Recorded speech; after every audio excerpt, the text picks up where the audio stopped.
Hi baby, c'est le label Beauty, bienvenue sur ma chaîne YouTube. J'espère que vous allez bien. Vous allez encore vous dire, elle a changé de tête celle-là. Oui, j'ai mis une perruque, voilà, je ne ferai plus de catastrophe capillaire pour l'instant. Voilà. Bref, anyway, on n'est pas là pour parler de cheveux, mais aujourd'hui on est là pour aborder un sujet assez sensible qui me touche personnellement et qui touche aussi à la santé mentale et par la suite à la santé physique. Donc on va parler des TCA, donc des troubles du comportement alimentaire. J'avais brièvement dit lors de mon premier podcast filmé que j'allais en parler, et à la suite de ça j'ai reçu vraiment pas mal de messages, donc on est là pour en parler aujourd'hui. Donc petite parenthèse, je tiens à dire que je ne suis pas médecin, je ne suis pas psy, je ne suis pas diététicienne, voilà, rien de tout ça, je pense que vous le savez, mais c'est important de le dire. Donc c'est juste moi et ma propre expérience.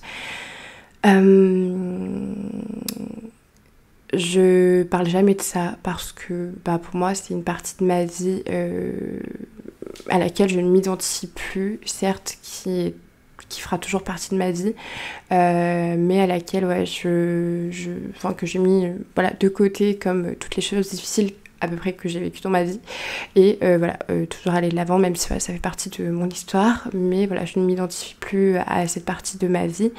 Même si c'est important parfois de se rappeler de là où on vient ou d'où on revient. Bref. Je vais aussi essayer d'imaginer au cours de la vidéo, alors le but n'est pas de heurter votre sensibilité, bien que ça puisse être le cas. C'est vraiment parce que je me dis, quitte à partager cette histoire, autant le faire jusqu'au bout et montrer les dégâts vraiment de l'anorexie mentale. Alors oui, parce que, deuxième petite parenthèse, il y a l'anorexie qui est représentée par une perte de poids et une perte d'appétit, et l'anorexie mentale qui, elle, est plutôt une perte de poids volontaire. Voilà, donc une privation, voilà. Donc je vais parler vraiment de l'anorexie et de la boulimie, parce que ce sont les deux choses que l'anorexie mentale et la boulimie, ce sont les deux choses que j'ai eues.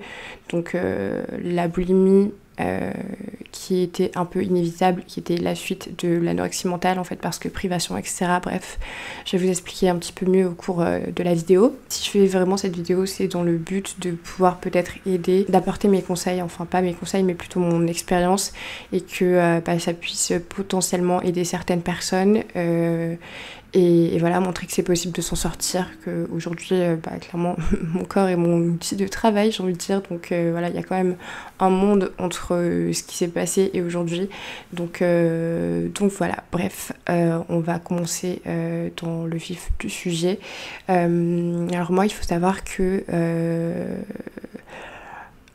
j'ai fait anorexie mentale et boulimie, mais je pense que j'ai toujours été sujette aux troubles du comportement alimentaire en fait dès mon plus jeune âge, et ça c'est quelque chose que j'ai analysé à force de thérapie, parce que voilà, j'ai été suivie et tout ça, bref.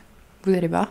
Ouais, j'ai toujours été un petit peu sujette aux troubles du comportement alimentaire, parce que dès que j'étais toute petite, je pouvais me nourrir que de quignons de pain. Alors, vous inquiétez pas, mes parents me nourrissaient, c'était vraiment pas ça le souci, c'était moi qui ne voulais rien d'autre. Donc voilà, j'étais quand même assez compliquée.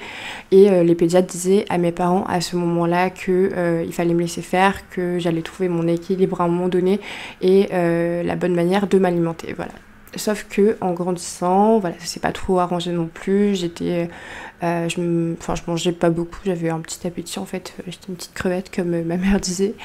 Et je mangeais pas non plus de viande, j'avais un gros souci avec la viande, d'ailleurs c'est toujours d'actualité. Et en fait, ma mère, mes parents rusaient de techniques pour me faire manger de la viande, donc ça n'a pas marché évidemment.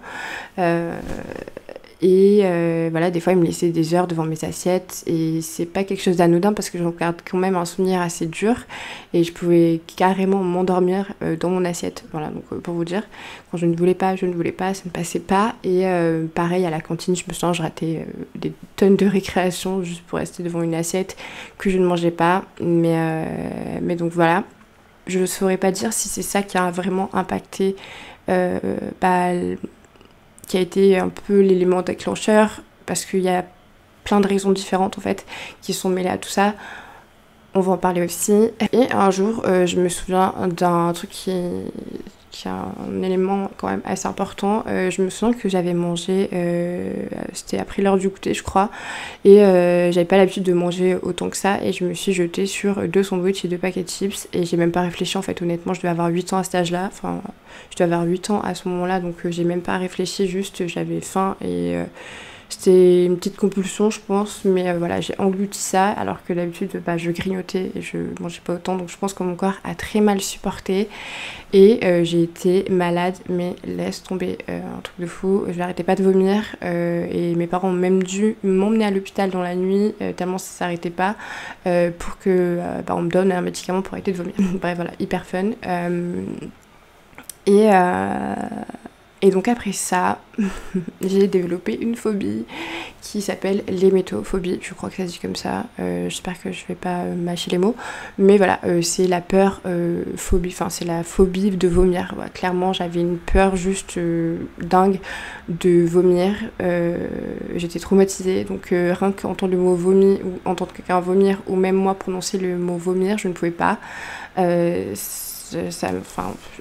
c'était vraiment une galère à vivre, et du coup pour être sûre de ne pas vomir mes repas, parce que voilà, traumatisée de cet événement de paquet de chips et de sandwich, je mangeais hyper lentement, je faisais bien attention de bien mâcher, je finissais jamais mes assiettes pour être sûre que je suis pas ballonnée, que j'ai pas mal au ventre, etc. Donc bon, voilà, et donc j'étais quand même assez fine, donc c'était mes vers 12-13 ans, donc voilà, hémétophobie fort. Et donc ensuite, j'ai eu des événements assez dramatiques dans ma famille. Ensuite de ça, j'ai traversé une phase de dépression. Donc moi qui pensais que c'était un peu la crise existentielle de l'adolescence, là où on se remet grave en question, où on fait des déprimes et où la vie nous paraît nulle et tout ça. Bref, en fait c'était un peu plus profond que ça, sauf que à ce moment-là, je savais pas, donc c'est vrai que je portais pas trop mon attention là-dessus. Puis la dépression s'est empirée, donc clairement je j'allais pas en cours, je consommais du cannabis à cette époque, ce qui n'aidait pas du tout, mais je pense que c'était aussi un truc pour m'anesthésier le cerveau en fait, et donc voilà, clairement j'étais plus vraiment moi-même, et je pense sincèrement qu'à l'époque je savais pas du tout qui j'étais. Là j'ai pas vraiment parlé de la dépression parce que ça ferait une trop longue vidéo, il y a déjà beaucoup de choses à dire, mais si vous avez j'aurais pas parlé, si vous avez envie que j'en parlerai peut-être dans une autre vidéo. Voilà. Moi, j'avais une sorte de phobie sociale, j'avais très peu d'estime de moi, voilà, j'étais vraiment pas dans un bon mood.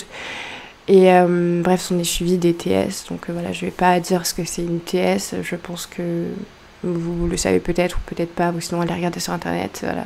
La fille a peur d'utiliser le mot et de se faire censurer alors qu'elle parle tout le temps de cul. Très logique. Bref, je ne vais pas le dire. Donc ouais, j'avais fait pas mal de TS et tout ça, enfin bref. Ensuite j'ai eu des traitements, j'ai eu des psys qui me convenaient pas du tout, enfin bref. Et du coup, après ça, j'ai laissé un peu derrière moi. En fait, je suis pas allée soigner le fond du truc. Voilà, je pense que ça a été aussi... en fait, l'anorexie a été un petit peu... la sonnette pour me dire... t'es pas allé là où il fallait, t'as pas soigné le fond du truc et c'est encore là. Bref, donc je pense vraiment que c'est vraiment relié. J'ai mis ça derrière moi et je continue à fumer du cannabis, etc. Jusqu'au jour où, en fait, j'avais l'impression vraiment que ma vie c'était un mess total, ce qui était complètement le cas.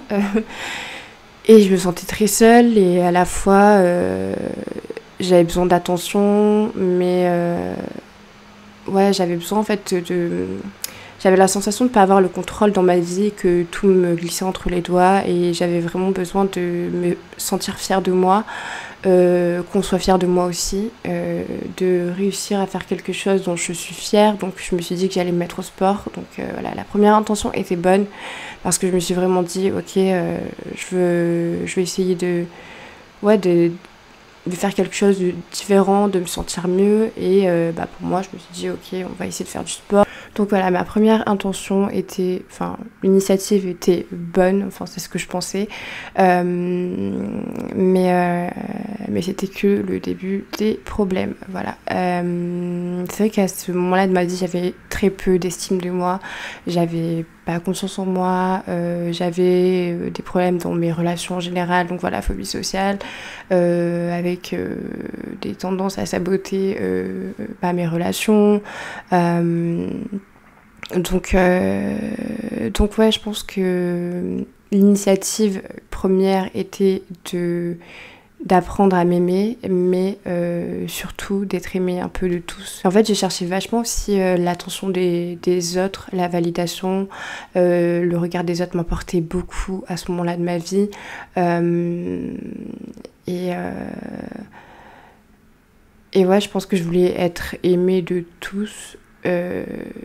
Et que ça allait me permettre de m'aimer, sauf que non, pas du tout. L'amour de soi, on le trouvera jamais à travers les yeux des autres et jamais à l'extérieur. Et ça veut dire que nous-mêmes, on ne sait pas accepter et qu'on remet notre bonheur dans les mains d'une tierce personne. Et en fait, c'est un peu une illusion que de croire que si les autres nous valident et que si on plaît à tout le monde, on se sentira mieux. Pas du tout. Mais à ce moment-là, je le savais pas du tout. Et en fait, je faisais une sorte de déni de moi, une sorte de déni de mes émotions. Je ressentais un certain malaise que je maquillais et que je laissais pas paraître. Et même moi, je me voilais la face et je refusais mes émotions. En fait, mes propres émotions m'effrayaient. Ça veut dire que j'avais peur de pleurer, j'acceptais pas d'être triste parce que ça me rappelait ma période de dépression. Et c'est un truc que vraiment... Désolée pour le bruit, c'est dehors.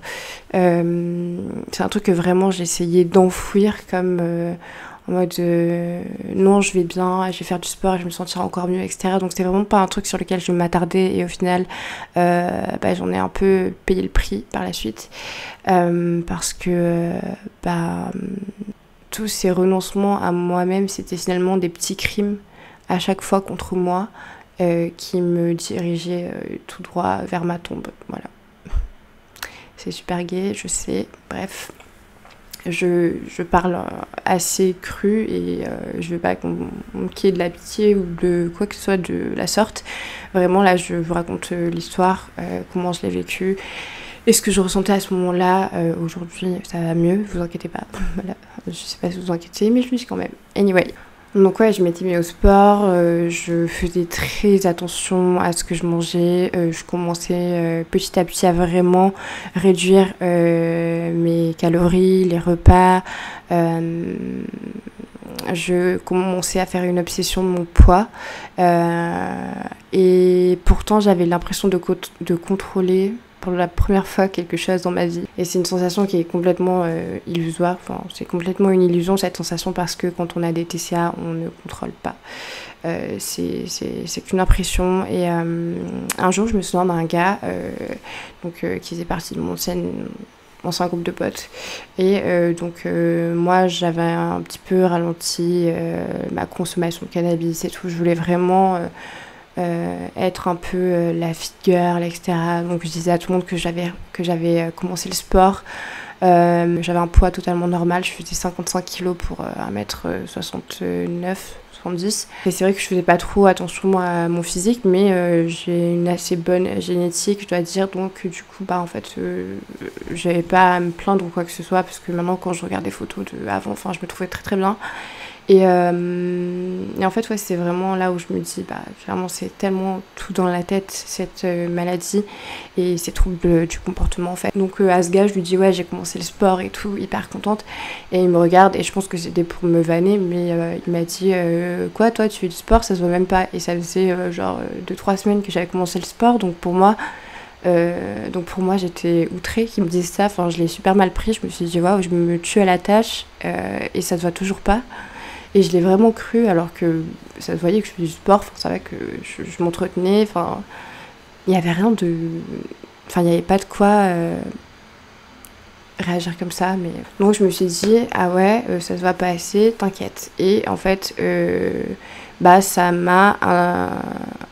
Même si c'était pas son intention, et c'est moi qui l'ai pris comme ça. Bref, je réduisais encore plus les calories, je faisais encore plus de sport, et là, s'en est suivi d'autres remarques qui étaient genre ah, t'as perdu grave de poids, t'es toute fine, on dirait un mannequin, t'es trop belle, j'aimerais être fine comme toi. Voilà, et en fait, c'est là où je me rends compte que ce soit des commentaires négatifs ou des commentaires positifs, des commentaires, voilà, enfin, ça c'était mon interprétation, hein, que ce soit négatif ou positif, et ben, peu importe les commentaires, que ce soit des commentaires positifs ou négatifs, ça nourrissait inévitablement finalement la maladie. Et ouais, l'anorexie, finalement, c'est un peu comme un cancer de l'âme, en fait, c'est un truc compliqué. Bref, en l'espace de quelques mois, je crois que c'est en l'espace de 2 mois et demi, un truc comme ça, j'avais perdu 15 kilos, donc de 55 kilos à 39-40, voilà. Le plus bas que j'ai fait, c'était 39 et quelques, bref. Et quand j'y repense, je me dis que c'est tellement un poids faible en si peu de temps, et en fait, mon reflet, c'était clairement les ravages psychologiques de la maladie. Voilà, j'étais devenue la maladie. Donc lors de ma première consultation chez le médecin, ma mère m'a clairement traînée là-bas. Voilà, elle m'a pas trop laissé le choix et en même temps elle a essayé de prendre des pincettes. Elle m'a dit oui, mais s'il te plaît, viens sur mon médecin, on fait juste un check, je veux voir si le régime que tu suis il est conseillé. Et juste m'assurer que tout va bien, que tu te portes bien. Et moi j'étais en mode mais oui maman, tout va bien, t'inquiète pas, il me reste encore 2-3 kilos à perdre, c'est bientôt fini, de toute façon c'est sûr que c'est ça ce que je fais, sinon ce régime ne serait pas sur internet et tout, bref. Bullshit. Et donc j'étais vraiment persuadée de moi que j'allais bien et j'étais un petit peu dans cette euphorie parce que en fait au début de la maladie on ressent vraiment une puissance, un contrôle, on se sent fier de soi presque et c'est là où en fait on se rend compte que c'est une maladie qui est hyper insidieuse, c'est hyper complexe et bref du coup le médecin pose le diagnostic anorexie mentale, donc moi gros déni, je dis à ma mère pourquoi tu m'emmenais ici, je vais très bien, je fais du sport, si pour vous perdre quelques kilos c'est de l'anorexie, faut arrêter de regarder des films. Bref, je niais complètement, donc phase de déni complet et une haine envers les autres qui m'entourent parce que je me disais à ce moment-là, et vous allez voir que la pensée est un petit peu tordue, mais je vous l'ai dit, c'était les pensées de la maladie mentale, hein. Donc je me suis dit pourquoi tout le monde veut que j'aille mal alors que je vais bien, pourquoi quand j'entreprends quelque chose dont je suis fière, on vient me couper l'herbe sous le pied. Enfin bref, je comprenais pas et j'en voulais vraiment. Et donc après s'en est suivi des disputes, des conflits, etc. Donc ça engendrait plein de trucs vraiment pas cool. Et l'anorexie, on le vit nous en tant que personnes atteintes de troubles du comportement alimentaire, mais les personnes autour de nous le subissent clairement. Et c'est destructeur pour eux aussi. Et en même temps, c'est complexe, c'est compliqué. C'est une maladie qui est aussi difficile à expliquer qu'à vivre. Voilà. Donc autant pour la personne qui en est atteinte, autant que pour l'entourage. Donc je perdais mes cheveux en masse, ma pilosité devenait plus conséquente parce que en fait c'est un automatisme. Donc le corps réagit comme ça parce que il a froid, il a besoin de chaleur. Donc en fait ma pilosité devenait plus importante. Et on était en plein été et je me souviens que j'étais congelée tout le temps. Et mes os devenaient douloureux, m'asseoir devenait douloureux, être allongée était douloureux, être debout c'était douloureux, enfin tout devenait douloureux. J'avais des maux de ventre, des malaises, enfin voilà, beaucoup de symptômes. Et j'ai commencé à faire les allers-retours à l'hôpital en fin d'été, donc quand j'ai commencé vraiment à faire des gros malaises. Donc je faisais les allers-retours jusqu'au jour où on m'a vraiment hospitalisée. Donc ma première hospitalisation a été dans un hôpital, et je vais dire le nom de cet hôpital parce que voilà, je ne veux pas cracher dessus non plus, parce que je dis pas que c'est un mauvais hôpital, mais pour moi, le service n'était pas... Bref. Donc première hospitalisation, vraiment, c'était à la Timone, et j'en garde pas du tout un bon souvenir en fait. Déjà de 1 parce que première hospitalisation, et c'est là où tu te rends compte qu'en fait t'as plus trop de portes de sortie, il n'y a pas d'échappatoire et t'es vraiment confronté à la maladie. Et surtout à devoir sortir de ta zone de confort qui semble être une zone de confort parce que au final c'est pas le plus difficile d'être dans la maladie, c'est vraiment de l'accepter et de la soigner, de s'en sortir, c'est ça qui est le plus difficile parce que quand t'es dedans en fait, il n'y a pas d'effort à faire, t'es malade et au final ça paraît plus facile. Donc ouais, j'ai été hospitalisée à la Timone pendant 1 mois et demi et clairement ça a été un enfer, j'ai pas d'autres mots, je veux pas faire la pauvre victime, mais en fait clairement pour moi le service, donc il y avait un service qui était adapté aux personnes, aux troubles du comportement alimentaire, notamment aux anorexiques. Et donc on n'était que les filles, on était 5, je crois que c'était ça, ouais, 5. Et donc clairement quand je suis arrivée, ils m'ont dit on va te tester au premier repas, si ça passe pas c'est sonde nasogastrique direct. Donc ok, coup de pression, sonde nasogastrique, on m'explique ce que c'est. Donc c'est une sonde qui passe par le nez, qui tombe dans l'œsophage et qui vient en fait dans l'estomac. Donc on nourrit par une sonde qui passe par le nez. Et donc premier repas, évidemment en plus de la pression, ça n'est pas passé du tout. Je me retrouve seule, sans mes parents, sans mes proches, avec des filles que je connais pas, qui sont toutes clairement traumatisées d'être ici. Et donc ouais, les infirmières me disent écoute, t'as 1 heure, elle lance le chrono, vous avez 1 heure, et je me sens qu'on devait bien poser les pieds par terre, bien les mains sur la table comme ça, pour être sûr qu'on cachait rien dans nos poches, pour être sûr qu'on bougeait pas nos jambes pendant qu'on mangeait, pour pas brûler de calories, enfin bref, une angoisse. Et donc ouais, j'ai pleuré, j'ai pas réussi à manger mon premier repas.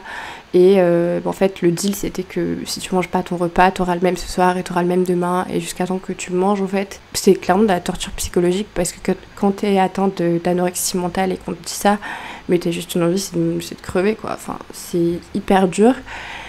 Et j'étais contrôlée dans ma chambre pour aller aux toilettes, j'avais pas le droit de bouger de mon lit, ma porte devait rester ouverte de ma chambre, j'avais les barreaux aux fenêtres, interdiction de m'asseoir sur le lit même les premiers jours, enfin bref c'était catastrophique. J'avais vraiment l'impression qu'en fait on va te faire regretter ta maladie, tu vois, genre en fait on te culpabilise et on te blâme, on te martyrise le cerveau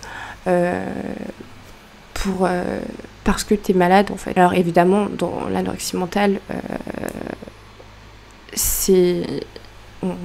on est notre propre bourreau, mais quand bien même, je veux dire, c'est pas une manière de traiter des personnes qui sont atteintes de troubles du comportement alimentaire ou même des personnes tout court en fait. Donc voilà, je me suis vraiment pas sentie bien là-bas, je suis restée 1 mois et demi, donc si je prenais pas de poids, j'avais pas le droit de voir ma famille, si je prenais pas de poids, on m'enlevait pas la sonde nasogastrique, bref, c'était vraiment des mauvais souvenirs là-bas. Et donc mes parents ont réussi à me faire transférer dans un hôpital à Marseille qui était beaucoup mieux. Donc ça s'appelle l'Espace Arthur, Sainte-Marguerite, je crois. Donc voilà, c'est vraiment un hôpital qui est fait pour les troubles du comportement alimentaire et aussi du coup les troubles mentaux, mais particulièrement troubles du comportement alimentaire. Donc là vraiment c'était un tout autre contexte. Je suis arrivée. Le lendemain, on m'a retiré la sonde nasogastrique, même si j'avais pris genre 500 grammes, un truc comme ça à peine, pendant 1 mois et demi d'hospitalisation. Mais on m'a fait confiance, on m'a dit écoute, tu sais quoi, parce que c'est quand même assez douloureux et c'est pas du tout agréable de se faire nourrir par une sonde. Et elle m'a dit écoute, on va tester, on t'enlève la sonde demain et on te laisse... on va t'expliquer comment se passent les repas. Donc j'avais le droit de prendre les repas dans ma chambre parce que faut savoir que c'est déjà qu'on a peur de la nourriture, manger face aux autres, c'est encore plus culpabilisant pour une personne atteinte de TCA. Et du coup j'avais le droit de manger dans ma chambre, de regarder des films pendant que je mangeais pour pas trop me concentrer sur ce que je mangeais, pour pas me mettre dans des angoisses. Bref, j'avais le droit à sortir dans le parc, j'avais le droit à voir ma famille 2 fois par semaine. Il y avait des ateliers de reconnexion au corps et à l'esprit, de yoga, de méditation. Bref, c'était vraiment un endroit où on s'y sentait bien. Je me sentais bien, je me sentais écoutée, je me sentais mise en confiance. Il y avait plus de la compréhension et moins de culpabilisation du fait d'être malade. Et voilà, donc j'ai fait des thérapies, j'ai vu des psys, j'ai fait des thérapies familiales. On est vraiment allé essayer de chercher le fin fond du problème, d'où ça venait exactement. Et c'est à ce moment-là, vraiment là-bas, que j'ai eu quelque chose qui s'est un peu réveillé dans la tête, une façon de voir les choses autrement. En fait, plutôt, je pense que c'était le moment où j'ai réalisé que j'étais vraiment malade et que j'ai accepté que voilà, je pouvais pas rester comme ça et que j'étais trop jeune pour me diriger vers ma tombe et que c'était une chance d'être là-bas, en fait, avec l'enfer que j'avais vécu dans l'autre hôpital. Pour moi, c'était vraiment une chance et j'avais envie de la saisir, en fait. Donc ouais, j'ai commencé à vraiment essayer de regarder moins à l'extérieur. Et comme c'est Carl Jung, celui qui regarde à l'extérieur rêve, celui qui regarde à l'intérieur s'éveille. Voilà, un petit peu la devise. Et c'est un petit peu ce qui a commencé à se passer. Et donc, je faisais beaucoup de dysmorphophobie. Dysmorphophobie, je crois que c'est dit comme ça. Un mot compliqué pour quelque chose de compliqué à expliquer et aussi à comprendre. Mais en gros, c'est une perception erronée de la réalité de notre apparence, en fait. Parfois, il y a des bodybuilders qui ont l'impression qu'ils sont pas musclés alors qu'ils sont juste énormes. Et là, pour le cas de l'anorexie, c'est vraiment ouais, c'est ça, c'est se voir plus gros que ce que l'on est réellement. Et pour moi, en fait, ça s'arrête pas là, c'est vraiment la sensation de prendre de la place dans l'espace. Genre, d'être, je sais pas, d'avoir comme, je sais pas, si on met un sac sur le dos, même si on ne dit pas que t'as un sac sur le dos, tu sens le poids. Et là, c'était un petit peu pareil, mais plutôt comme si j'étais pleine de couches, enfin, que je prenais de la place. Voilà, je sais pas trop comment mettre des mots dessus, mais la tête. J'étais jamais vraiment à l'aise finalement dans mon corps et dans l'espace et les photos que je prenais, parce que on m'avait aussi conseillé de prendre des photos parce que c'était le seul moyen de pouvoir voir les dégâts et d'essayer de prendre conscience que c'était mon corps et que il n'était pas tel que moi je le ressentais. J'essayais vraiment de me dire que c'était moi et c'était très difficile. Et surtout quand je voyais la photo, je me dis c'est pas moi, c'est pas comment je me sens. Alors je sentais qu'il y avait vraiment quelque chose qui allait pas, que c'était douloureux, que je me sentais pas bien, mais je me percevais pas du tout comme sur les photos, en fait. Et du coup, bref, petit à petit, j'ai investigué sur moi. Je sais pas si ça se dit, bref. Et je commençais vraiment à avoir une réflexion différente de ce qui se passait, de l'anorexie. C'est comme si la petite voix intérieure, en fait, qu'on a dans notre tête, en général, tu sais, genre, en fait, on a des pensées. Donc, en fait, il y a une forme de dualité permanente entre la maladie et moi. En fait, dans ma tête, il y avait vraiment un duel en permanence. J'essayais d'adopter des techniques, j'essayais d'être bienveillante avec moi, d'avoir de l'auto-compassion. C'est pas facile parce que j'avais plutôt tendance à critiquer, à être très dure avec moi. Et en fait, là, je comprenais que petit à petit, voir l'anorexie comme un combat, c'était plutôt quelque chose de négatif parce qu'au final, on se bat pas contre soi-même. Mais plutôt comme une sorte d'expérience. Je me suis dit qu'il y avait quelque chose à comprendre, que rien n'arrive par hasard et que si j'en suis là et que si j'ai ne serait-ce que cette petite réflexion, c'est que je dois l'approfondir et que ça sert à rien de lutter parce que avec les troubles du comportement alimentaire, en fait, plus on lutte, plus on s'enfonce. C'était clairement mon propre bourreau, ma propre victime, en fait. Et un jour, je suis sortie de l'hôpital contre avis médical, donc pas parce que je me suis enfuie ou quoi que ce soit, mais parce qu'il y avait un petit souci dans le service, enfin bref. Et vu qu'on n'avait pas des contrats de poids, mais on avait quand même En fait, le service nous laissait sortir. Par exemple, on avait des jours de week-end qu'on pouvait aller voir notre famille si on avait pris un petit peu de poids, s'ils étaient sûrs qu'on n'allait pas revenir complètement sur les rotules, en mode où on n'a pas mangé, etc. Il fallait quand même que la volonté soit là pour qu'on nous laisse un petit peu de liberté en dehors du centre, en dehors de l'hôpital en fait. Sinon, nos parents avaient le droit de venir, etc. Mais voilà, c'était un petit peu la condition. Et donc voilà, je suis sortie contre avis médical juste un week-end, et quand je suis revenue à l'hôpital, je voulais plus rester là-bas. Je voulais plus rester là-bas parce que j'avais du mal à trouver ma place. J'avais vraiment cette volonté de m'en sortir et cette dualité permanente dans ma tête qui me rendait ouf. Mais je savais que ce que je voulais, c'était vivre en fait. Et au final, là-bas, il y avait des filles qui n'en étaient pas encore au même stade, qui n'étaient pas dans la même démarche, etc. Donc voilà, il y avait quelquefois des jugements et tout ça. Enfin bref. Donc ouais, je me sentais plus du tout à ma place là-bas, bien que ça a été aussi énormément bénéfique. Je veux dire, tout le suivi là-bas, l'encadrement et les thérapies. Ça a été hyper bénéfique, mais ouais, je me sentais plus vraiment à ma place. Là, je me suis vraiment dit que personne pouvait aller chercher à ma place ce qu'il y avait à trouver, en fait, le pourquoi du comment.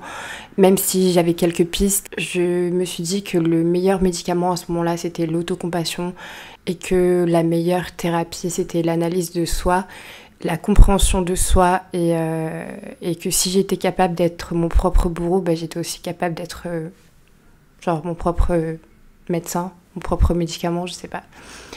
Et donc voilà, une fois sortie, il y a eu des hauts et des gros bas.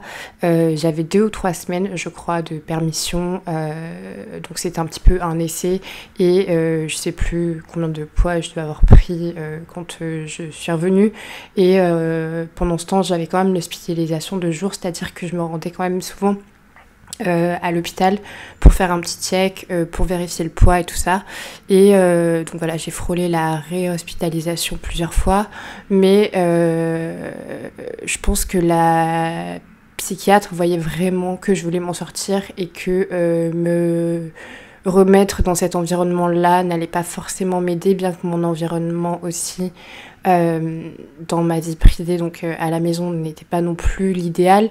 Et c'est là où en fait aussi j'ai compris que peu importe l'environnement, c'est important de se créer son petit monde à soi, même si l'extérieur, bah ça va pas. Tant que tu essaies de te sentir bien à l'intérieur, et tant que tu vas bien à l'intérieur, bah il peut se passer ce qu'il veut autour, ça t'atteindra pas.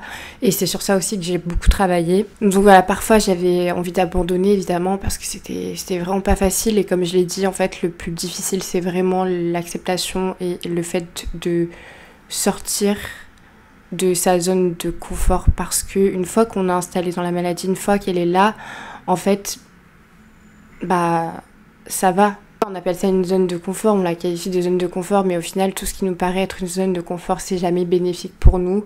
Et en tout cas, c'est souvent le cas. Et ouais, le plus dur, c'est quand tu essaies de t'en sortir, c'est les crises d'angoisse à répétition, c'est la dualité permanente entre j'ai envie d'abandonner, de tout lâcher, et en même temps, bah, je veux m'en sortir et je veux vivre, et je veux arrêter de faire subir ça aux gens et de me faire subir ça à moi. Et ouais, tant que les autres me disaient de le faire pour eux, que ce soit ma famille, etc., ça marchait pas, parce que, bah, en fait, là aussi, ça m'a fait comprendre quelque chose, c'est que quand on fait les choses, il faut jamais les faire pour les autres, parce que bah, ça a pas de sens et ça marchera pas. Faut toujours faire les choses pour soi. Et voilà, la volonté de guérir, elle devait venir de moi. Et donc on a suivi les TOC, donc j'avais des tocs où il fallait tout le temps que je mesure mes poignets, que je mesure mes cuisses. Je mettais des chronos pour manger, des cuillères de yaourt, etc. Enfin bref, j'avais plein de tocs. Le fait de faire des courses aussi. Je me souviens, j'allais faire des courses avec ma mère. Et je pouvais passer littéralement 2 heures. Et mon Dieu, qu'elle a eu de la patience. Et elle a eu tellement de patience parce que c'était, à mon avis, long. Et aussi, bah, elle voulait pas être trop dure avec moi. Donc elle me laissait des heures dans les rayons pour en fait que je check chaque ingrédient dans chaque boîte d'aliments en fait, que j'étais censée acheter. Et je prenais celui qui avait le moins de calories. Et après, finalement, je reposais tout dans les rayons parce que c'était trop dur et je finissais en larmes, etc. Et j'ai réitéré l'expérience plusieurs fois. Et voilà, je lâchais pas l'affaire, même si c'était pas facile. Et voilà, donc ma mère a eu beaucoup de patience. Après de nombreux hauts et de bas, et après avoir évité l'hospitalisation de justesse de nombreuses fois, je me suis dit un soir... j'en peux plus, j'ai envie d'abandonner, j'ai envie d'abandonner parce que ça me coûte. Je suis épuisée psychologiquement, je suis épuisée physiquement. J'ai l'impression qu'à chaque fois que j'essaye, je me recasse la gueule et j'ai l'impression que ça s'arrêtera jamais. Et en fait, ce soir-là, c'était un petit peu comme un signe. Enfin, vous allez peut-être dire, il lui manque une case à cette meuf. Mais ouais, je vous explique vraiment... ce qui s'est passé pour moi, parce que pour moi ce soir-là ça a été vraiment le soir qui a un peu tout changé. Et alors faut savoir que moi je suis pas croyante ou quoi que ce soit, enfin voilà, ma famille sont assez croyants, donc baptisés, tout ça, bref, anyway. Et moi, je n'ai jamais vraiment trop calculé ça. Et moi, je suis plutôt quelqu'un de spirituel, voilà. De spirituel, je crois en quelque chose, je crois en tout, et en même temps je ne donne pas de désignation particulière à ce en quoi je crois. Bref, en fait je n'avais jamais prié ou quoi que ce soit du genre, et ce soir-là je pense que c'était dans un élan de désespoir total. Pour la première fois je me suis dit, et si j'essayais peut-être de demander de l'aide, ou je sais pas, et j'étais hyper mal à l'aise parce que je voulais pas non plus appeler ça Dieu, ou voilà, je voulais pas mettre un nom là-dessus. Et du coup je me suis dit vraiment, je sais pas si quelqu'un m'entend, mais si c'est le cas, je veux y croire, je veux croire que je vis pas ça pour rien, je veux croire que je peux m'en sortir. Alors donnez-moi la force d'affronter cette maladie et montrez-moi comment je peux m'en sortir. Et je me souviens, j'ai répété ça jusqu'à ce que je m'endorme dans ma tête, vraiment, j'y mettais vraiment tout mon cœur, mon âme. Et dans la nuit, j'ai fait un rêve, et donc ce rêve m'a clairement bouleversée, je sais pas, du coup j'associe ça un peu à ce que je me suis répété avant de dormir, parce que pour moi, ça a été un petit peu la réponse dans ce rêve-là, je vais vous expliquer. Donc dans ce rêve, j'étais face à un miroir, mais le reflet dans le miroir n'était pas moi, c'était ma mère. Et ma mère était squelettique, toute pâle et malade en fait. Elle était dans l'état dans lequel j'étais finalement, et ça m'a envoyé ça, et je l'ai perçu tel que c'était, quoi. Comme la maladie, j'ai vu ma mère malade, quoi. Ma mère me disait dans mon rêve, maintenant tu vois comment je te vois. Et je me suis mise à pleurer, je lui ai dit, s'il te plaît, te laisse pas mourir, je veux pas que tu partes, je te promets, ça va aller. Et elle m'a dit, tu pourras dire tout ce que tu veux, même si tu as envie que je m'en sorte, ça dépend que de moi, parce que on peut sauver personne, ton propre sauveur c'est toi. Et je me souviens exactement de ça, de ces mots, pour vous dire. Et je me suis levée et je suis allée voir ma mère, et je lui ai raconté mon rêve, et elle était hyper émue parce que je pense dans sa tête elle s'est dit, je m'attendais pas à ça, je m'attendais pas à ce que ma fille vienne et me dise, maman j'ai compris, je veux m'en sortir, je vais plus me faire subir ça et tu vas plus subir.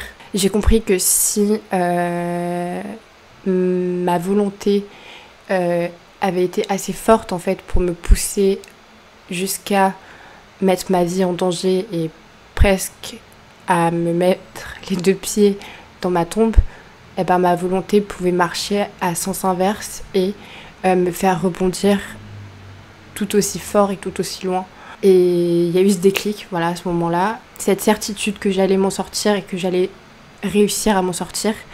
Et j'étais déjà fière d'avoir cette pensée, d'avoir ce truc, parce que j'avais été confrontée à des filles qui avaient des TCA depuis des années, qui avaient vraiment du mal à s'en sortir. Quand j'ai fait ce rêve, pour moi, encore une fois, et je pense que je me suis accrochée à ça comme quelque chose comme une motivation, et je pense que j'avais vraiment besoin de m'accrocher à quelque chose à ce moment-là, parce que comme j'ai dit, j'étais au bout du bout en fait, et je pense que le fait d'avoir prié en quelque sorte et d'avoir eu la réponse dans ce rêve, je me suis vraiment accrochée à ça, et je me suis dit c'est un signe, et je pense que quand on croit à quelque chose, peu importe ce que c'est, ça nous donne vraiment de l'espoir, de la force, et voilà, donc en fait je suis restée sur le ok, j'ai rêvé de ça, c'est bon, j'ai ma réponse, il n'y a plus de questions à se poser, je fonce.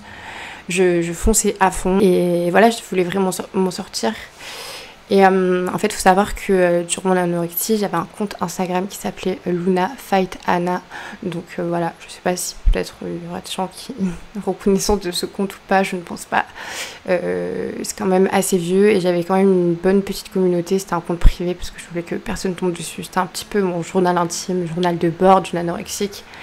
Et en fait, j'ai trouvé vachement de réconfort parce que en fait, les gens qui me suivaient, les gens que je suivais étaient tous un petit peu dans cette dynamique. On se racontait nos journées, on se racontait comment on se sentait, et il y avait vraiment un soutien commun. Et c'est là où je me dis, en fait, il y avait vraiment un élan de solidarité. C'est dans ces moments-là où je me suis dit, en fait, les réseaux sociaux, ça peut vraiment être quelque chose de bien, autant que ça peut être quelque chose de mal si on en fait quelque chose de mal, en fait, si en fait, on s'identifie trop à ce qu'on voit, et si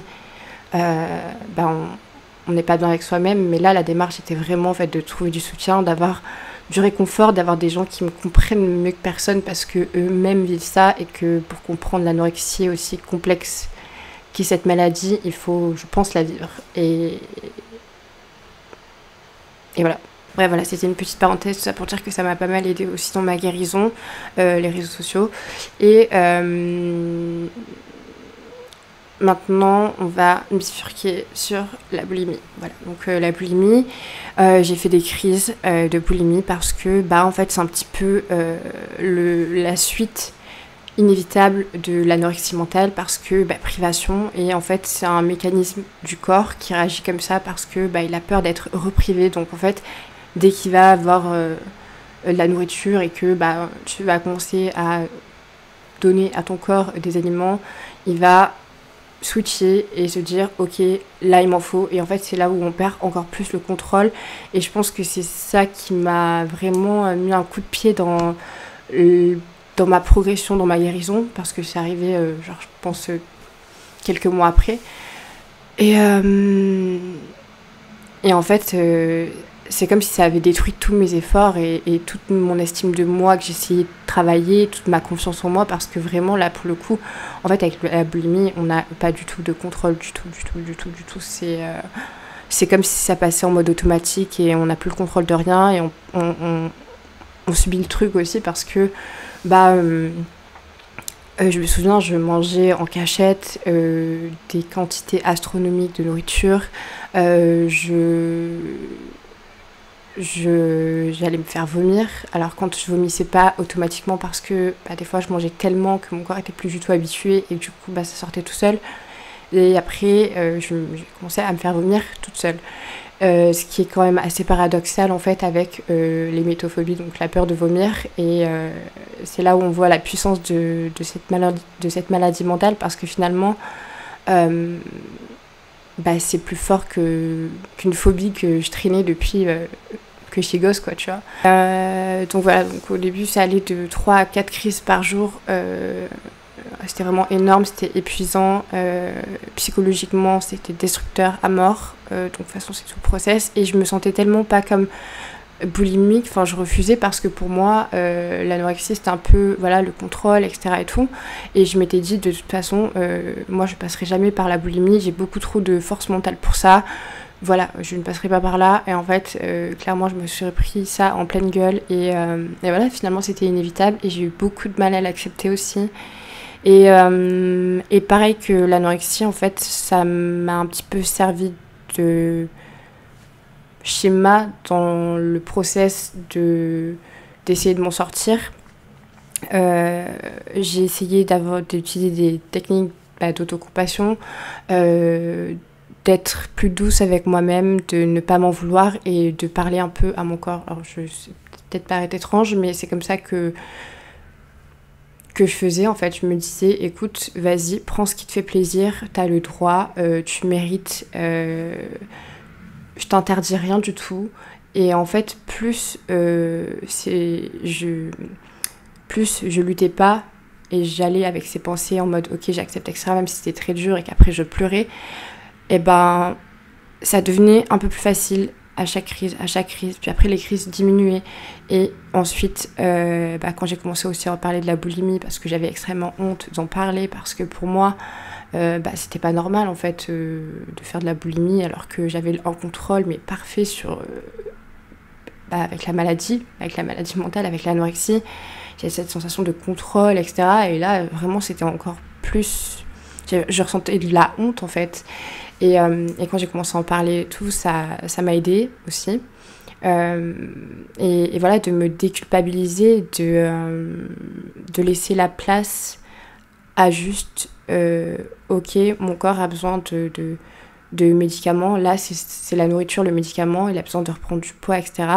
Je vais pas lutter et ouais, parce qu'en fait c'est un mécanisme, le cerveau se dit ok, non, là j'ai été privée à mort, donc c'est parti, tu vois. Et plus tu te dis maintenant putain je culpabilise, j'aurais pas dû manger autant, je m'en veux, plus il va dire elle va me repriver, donc à la prochaine fois recrise.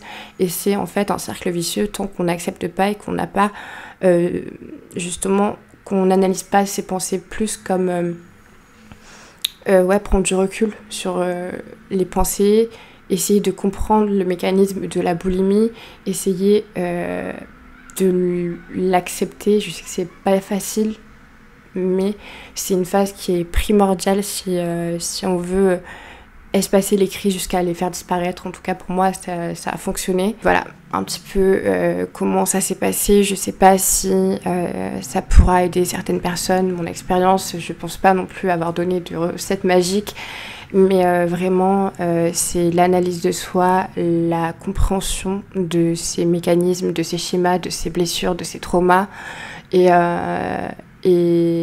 voilà, et c'est pas lutter contre ces émotions, c'est pas lutter contre la maladie, c'est accepter et comprendre. Et en toute honnêteté, cette expérience, parce que je préfère l'appeler comme ça, cette expérience a été l'expérience de ma vie, j'ai envie de dire, parce que si je l'avais pas vécue, je serais probablement pas la personne que je suis aujourd'hui et je l'effacerais pour rien parce que ça m'a donné beaucoup de force. Et aujourd'hui, je suis extrêmement fière de m'en être sortie parce que, contre toute attente, contre ce que les médecins pensaient, contre ce que tout le monde pensait, qu'il n'y avait plus d'espoir, que c'était fini, que mon cœur allait lâcher, que c'est difficile de s'en remettre. Et en fait, j'ai eu une force, mais juste, je sais pas d'où elle est sortie. Et c'est quand je repense à ça, je me dis, mais en fait... t'es capable d'affronter plein de trucs dans ta vie et je me le suis assez prouvé et je pense que de toute façon j'ai rien à me prouver mais ouais, c'est vrai que ça m'a fait voir un côté de moi que j'ignorais et ça m'a permis de me comprendre, d'apprendre surtout de moi et voilà, j'en tire que des bonne leçon, on va dire. J'essaie de retirer que le positif de cette expérience, bien qu'elle ait été douloureuse. Aujourd'hui, je peux dire que c'est derrière moi. Alors forcément, il y aura toujours des mécanismes, des pensées, des trucs comme ça qui arrivent et tout, mais j'arrive vraiment à ne plus m'identifier à ça, à dissocier en fait ces pensées de la personne que je suis aujourd'hui, qui fait tout pour aller bien, pour justement essayer de comprendre, d'apprendre, d'avancer jour après jour et voilà, de vraiment être reconnaissante d'avoir survécu à ça. Et voilà, comme je dis, on est son propre bourreau, mais on est aussi son propre sauveur. Donc voilà, il y a vraiment eu ce process de réinitialisation de moi, de mes façons de penser, de mes mécanismes, de tout ça. Et c'était aussi comme réapprendre à vivre. Et à chaque fois que j'ai parlé de ça, bien que j'en ai parlé très peu, bah, je ressens vraiment que c'est à partir de là où j'ai commencé à vivre. Et c'est comme si tout ce que j'avais vécu auparavant, avant l'anorexie, etc., comme si c'était des souvenirs flous, comme si c'était un peu en mode automatique, et comme si bah, y avait mon corps, mais que mon esprit n'était pas encore là. Et après avoir frôlé la mort, faut le dire, bah, c'est comme si j'avais pris vraiment conscience de la vie et c'est triste que j'ai dû traverser ça pour réaliser ça, réaliser que bah, j'étais en vie, que je devrais être heureuse d'être en vie, que c'était un cadeau, que plein de personnes se battent pour rester en vie et et voilà, et que je peux pas me faire subir ça, que je ne mérite pas ça, et que je mérite de me traiter de la meilleure des manières, comme jamais personne ne pourra me traiter, de m'apporter tout l'amour, la compréhension et la bienveillance possible, être mon petit monde à moi, être ma propre sécurité. Et mon corps, c'est ma maison, c'est ce qui me permet de vivre l'expérience de la vie. Et je pense que si j'avais pas vécu ça, j'aurais probablement pas la même vision du monde et autant de gratitude d'être en vie et autant de force et d'envie de faire plein de choses et d'expérimenter plein de choses et de vivre en fait ma vie pleinement. C'est que je devais passer par là pour réaliser, et parfois on a besoin de traverser des choses pour réaliser, comme parfois bah, c'est pas nécessaire. Et le meilleur des cas, c'est quand c'est pas nécessaire forcément, mais voilà, c'est ma vie, je l'échangerai pour rien et je réécrirai jamais l'histoire, elle est telle qu'elle est et elle me va très très bien. C'est comme si j'étais, je vais prendre un petit peu cet exemple-là, mais un peu le figurant dans le film de ma vie, et j'étais même pas le spectateur ou alors l'acteur, j'étais vraiment le figurant en arrière-plan qui vit pas du tout l'histoire. Maintenant, je suis l'actrice de cul. Je suis l'actrice de ma vie, tout d'abord.